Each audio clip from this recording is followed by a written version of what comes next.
আমি প্রথমেই বলি যে ইলেকশন কমিশন যে কাজ করছে আমরা বলেছি যে এটা এখতিয়ার বহির্ভূত।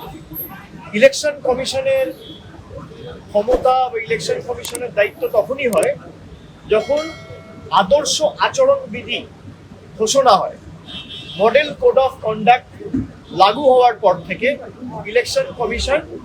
রাজ্যের সার্বিক সিভিল এবং ক্রিমিনাল অ্যাডমিনিস্ট্রেশন, পুলিশ অ্যাডমিনিস্ট্রেশন নিজের হাতে নিয়ে, স্টেট মেশিনারি নিজের হাতে নিয়ে তাদের মতো চালায়,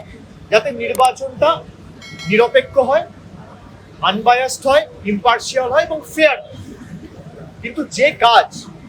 একটা নির্বাচিত সরকারকে এখনো প্রায় 10 মাস 11 মাস সময় রয়েছে এবং প্রায় 3 মাস 4 মাস আগে থেকে শুরু হয়েছে, 1-1.5 বছর আগে থেকে সরকারকে কাজ করতে না দেবে বলে এবং নির্দিষ্ট যে বিজেপি ক্ষমতায় রয়েছে সেই বিজেপিকে বাড়তি সুযোগ করে দেবে বলে বাংলার প্রতি যেমন ধারাবাহিক বঞ্চনা কেন্দ্র সরকার করেছে, একইভাবে বিচার ব্যবস্থাকে কাজে লাগিয়েছে,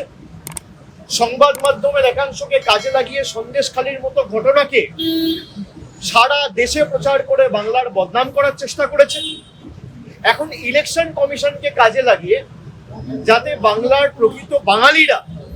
বাংলা ভাষায় যারা কথা বলে, যারা বাংলায় থাকে, তারা ভোটাধিকার প্রয়োগ করতে না পারে, প্রকৃত ভোটার যারা, তাদের